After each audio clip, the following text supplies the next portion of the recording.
Feeling okay today. For now. It's like an hour by hour kind of thing. In my chair.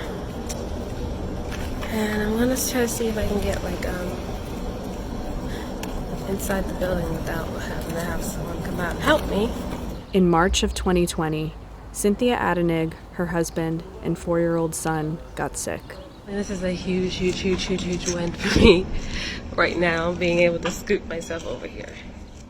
It was a mild sickness, scratchy throat, no cough, low-grade fever. And because the requirements for getting a COVID test were strict, Adenig and her family could not get tested. Hey, lady! Why are you not 6 feet away? They recovered, and life continued. The radius of a circle is 6 centimeters. What is the area? Oh, wait. The area is 36 pi centimeters square. Correct. So then May 10th happened. I'll never forget that day because it was Mother's Day, and I had plans for that day, plans to eat. My husband had bought me shrimp, actually 2 pounds of shrimp, because he knows that I can easily go through 1 pound, and I don't like to share. I just started feeling weird, like my jaw felt really tight, and my heart just felt like it was racing. My eyes got blurry. When I went to the ER that night and they just said it was an allergic reaction, I was like, there's no way. Like I've had a really bad fish allergy my whole life. This ain't it. They did not test me for COVID. They didn't test me for flu or anything. They just chalked it up to anxiety or an allergy and sent me home. This is what I look like. I don't know, 1 to 3 times a week now. Since May, Adenig has been to the hospital upwards of 20 times for heart palpitations, low oxygen levels, dehydration, and severe malnutrition. In June, I started to plan my funeral. It's 11:50. Came in here for palpitations. Am I being monitored? No. Am I alone? Yep. As usual. None of them were taking me seriously, even though I would go in and say, hey, I'm starving. Hey, I cannot eat, I'm starving. Hey, the last time you saw me, I've lost 15 pounds since then. Like, there's something very, very wrong. Eating every day is a nightmare because I never know how severe or not severe the reaction is. Everything is still open to be learned about COVID long haul.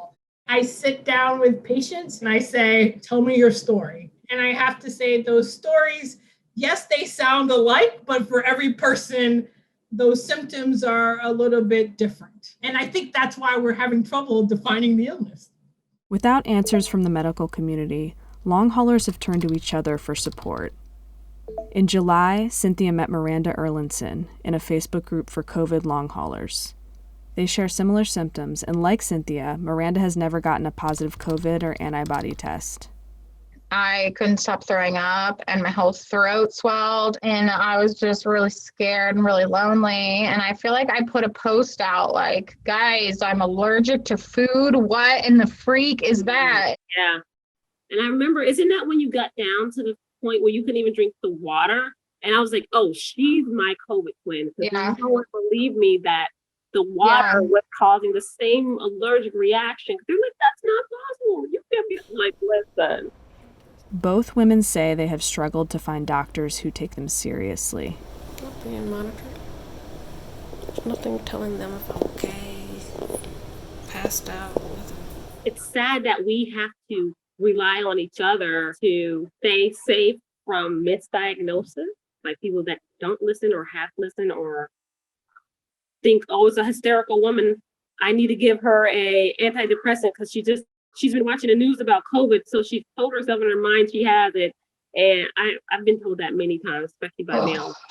I had a male doctor tell me that exact thing. It is often a challenge to even want to seek help, right? And so regardless of your race or your gender, if you're going to an emergency care facility, it's an extremely vulnerable situation. If you are someone who is of a marginalized community, it's even more vulnerable. That's fine too. Okay, so could you get up so you can start getting Yeah. Don't worry about that. Hold on a second. I'm just making sure I have this all on film. They treat me as if I am actively a threat, even though 99% of the time I'm in a wheelchair.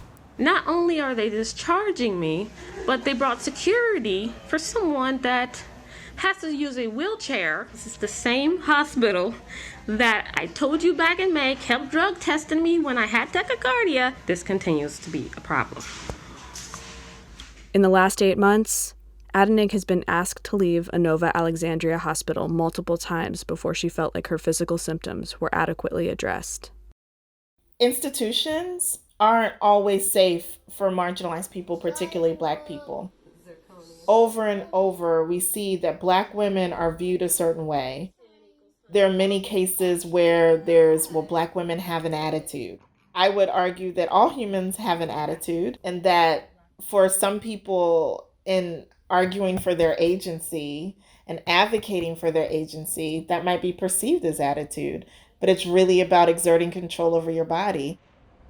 In a statement to the Washington Post, Inova Alexandria Hospital stated that every patient is entitled to considerate and respectful care provided in a safe environment, free from harassment and discrimination, and we are sorry to hear that this patient was dissatisfied with her experience. We are confident that every patient who comes to Inova is appropriately evaluated, treated, and discharged based on their symptoms. I saw your video and I really felt like there's nothing different between us except our skin color. Why are they treating you like that? Didn't you tell me that they keep drug testing you? I've never been drug tested. When I found out I was drug tested, especially on those nights that were like the worst, scariest nights of my life, I was livid. It'll take me years just to finish a bottle of wine. Like, I'm just not a drug or alcohol person. When you shared that, it made me aware that I'm sitting on some privilege that I wasn't aware of before, and that I'm being treated differently. Even though it's horrible how I'm being treated, I'm still being treated better than you have been. I never thought that there would be nothing I can do to change how people see me. I thought there was always be something. Maybe I make more money. Maybe I get a nice title in a job. Maybe I go to a nice, diverse, upscale area. But there's nothing. There's literally nothing. You have to come to grips with. There is no safe space for Black people in America. That realization, especially as a mom, hurts so hard. Oh, you knocked it down, right? If you are a healthcare professional, you need to treat every Black girl or woman who walks into your room as if there's someone whose experience is worthy of you listening to, recognizing their full humanity. Because too often they've sat in those exam rooms and they haven't been heard. I think we have everything there is to learn. I think what we need to do is educate the healthcare provider. So, that this is a case of shame on us. I'm exactly 9 months in. I'm at such a different place than I thought I'd be. I couldn't have walked out to the parking lot just 3 months ago. I'm happy with that progress, but I also thought that by now I wouldn't have the heart issues still, or that I could possibly be getting new symptoms this far in. And I'm having to come to grips with the fact that Christmas time I'm not going to be better. New Year's I'm not going to be better. Back to my old self, I may never be the old me. So